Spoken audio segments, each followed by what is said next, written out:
Hey friends, and welcome back to A Simple Truth. We are now delving into Habakkuk, which will be our only day doing it because there's only 3 chapters. So Habakkuk 1 through 3 is what we're covering today.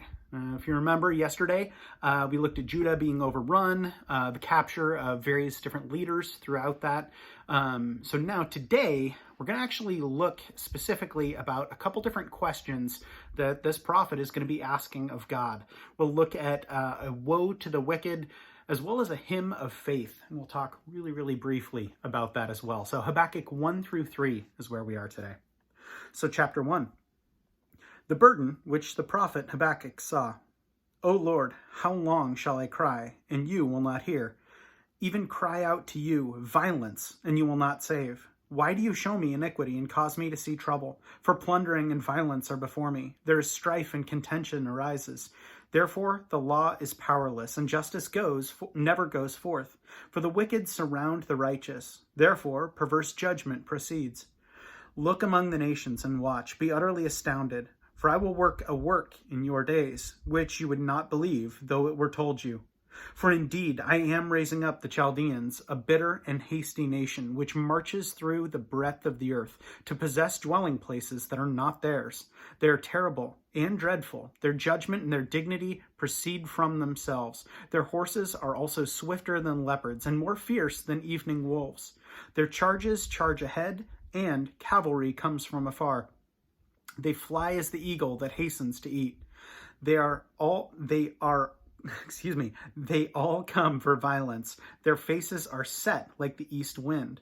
They gather captives like sand. They scoff at kings, and princes are scorned by them. They deride every stronghold, for they heap up earthen mounds and seize it. Then his mind changes, and he transgresses. He commits offense, ascribing this power to his God. Are you not from everlasting, O Lord my God, my Holy One? We shall not die. O Lord, you have appointed them for judgment. O Rock, you have marked them for correction. You are of purer eyes than to behold evil, and cannot look on wickedness. Why do you look on those who deal treacherously, and hold your tongue when the wicked devours a person more righteous than he? Why do you make men like fish of the sea, like creeping things that have no ruler over them? They take up all of them with a hook. They catch them in their net and gather them in their dragnet. Therefore they rejoice and are glad. Therefore they sacrifice to their net and burn incense to their dragnet. Because of them their share is sumptuous, and their food is plentiful. Shall they therefore empty their net and continue to slay nations without pity? Chapter 2. I will stand my watch, and I will set myself on the rampart, and watch to see what he will say to me, and what I will answer when I am corrected. Then the Lord answered me, and said, Write the vision, and make it plain on tables, and write it, can't even talk right now. Write the vision, and make it plain on tablets, that he may run who reads it. For the vision is yet for an appointed time, but at the end it will speak, and it will not lie. Though it tarries, wait for it, because it will surely come. It will not tarry. Behold the proud. His soul is not upright in him, but the just shall live by his faith. Indeed, because he transgresses by wine, he is a proud man, and he does not stay at home.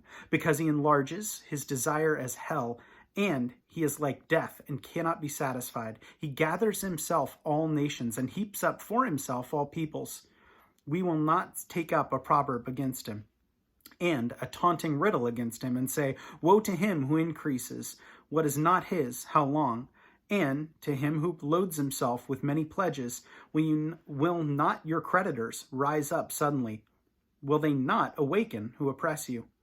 And you will become their booty, because you have plundered many nations. All the remnant of the people shall plunder you because of men's blood, and the violence of the land and the city, and all who dwell in it. Woe to him who covets evil gain for his house, that he may set his nest on high, that he may be delivered from the power of disaster. You give shameful counsel to your house, cutting off many peoples, and sin against your soul. For the stone will cry out from the wall, and the beam from the timbers will answer it. Woe to him who builds a town with bloodshed, who establishes a city by iniquity. Behold, it is not of the Lord of hosts that the people labor to feed the fire, and nations weary themselves in vain. For the earth will be filled with the knowledge of the glory of the Lord, as the waters cover the sea.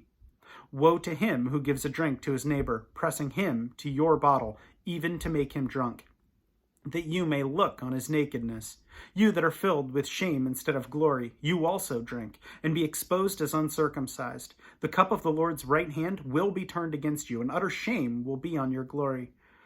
For the violence done to Lebanon will cover you, and the plunder of beasts which made them afraid, because of men's blood, and the violence of the land and the city, and all who dwell in it. What profit is the image that its maker should carve it, the molded image, a teacher of lies, that the maker of its mold should trust in it, to make mute idols? Woe to him who say to wood, awake, to silent stone, arise, it shall teach. Behold, it is overlaid with gold and silver, yet in it there is no breath at all. But the Lord is in his holy temple. Let all the earth keep silence before him. Chapter 3. A prayer of Habakkuk the prophet on Shigionoth. O Lord, I have heard your speech, and it was afraid. O Lord, revive your work in the midst of the years. In the midst of the years make it known. In wrath remember mercy. God came from Teman, the Holy One from Mount Paran. His glory covered the heavens, and the earth was full of his praise. His brightness was like the light, and his rays flashing from his hand. And there his power was hidden. Before him was pestilence, and fever followed at his feet. He stood and measured the earth. He looked and startled the nations, and the everlasting mountains were scattered. The perpetual hills bowed. His ways are everlasting. I saw the tents of Cushan in affliction. The curtains of the land of Midian trembled. O Lord, were you displeased with the rivers? Was your anger against the rivers? Was your wrath against the sea, that you rode on your horses, your chariots of salvation? Your bow was made quite ready. Oaths were sworn over your arrows. You divided the earth with rivers. The mountains saw you and trembled. The overflowing of the water passed by. The deep uttered its voice and lifted its hands on high. The sun and moon stood still in their habitation. At the light of your arrows they went. At the shining of your glittering spear, you marched through the land in indignation. You trampled the nations in anger. You went forth for the salvation of your people. For salvation, with your anointed, you struck the head of the house of the wicked by laying bare from foundation to neck. You thrust through with his own arrows the head of his villages. They came out like a whirlwind to scatter me. Their rejoicing was like feasting on the poor in secret. You walked through the sea with your horses, through a heap of great waters. When I heard, my body trembled. My lips quivered at the voice. Rottenness entered my bones, and I trembled in myself, that I might rest in the day of trouble. When he comes up to the people, he will invade them with his troops.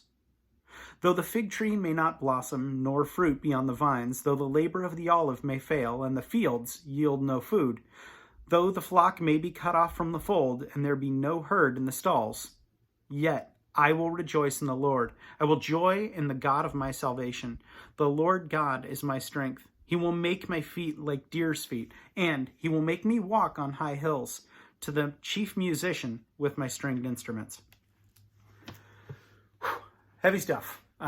More of that. And it's just, I think it's important to recognize, again, I know I've said this and I'll keep saying it, whose side we are on, despite the affliction and despite the difficulty that we may face, and despite the difficulty that we may often cause ourselves to face. I'm a firm believer that a lot of my stress is very, very, very much self-inflicted. God's got to be really patient. But when looking at this, I was struck with a couple things. God's timing and the importance of humility. And I think those are really big issues, and I am not alone in my struggles of that. I think it's so easy to be easily frustrated and to get proud and arrogant and to be easily frustrated. That is, I think for many, myself included, a daily struggle to fight against. And I have no one in my family that I could even begin to try and blame that on, right? I think that's something that is really, truly a product of sinful nature that just comes from my battling of my faith in my flesh. And I think that's something that is a struggle for many, many people. So what's the reprieve? Where do we get release from that? And it's trusting on the Lord, just as we saw at the end of the chapter there, end of the book. So I was struck with that, and I was like, okay, that's really good. It was a great thing to hear today. Anyway, that is what I walked away with today, friends. And as always, thanks so much for watching, and have a great rest of your day. See ya.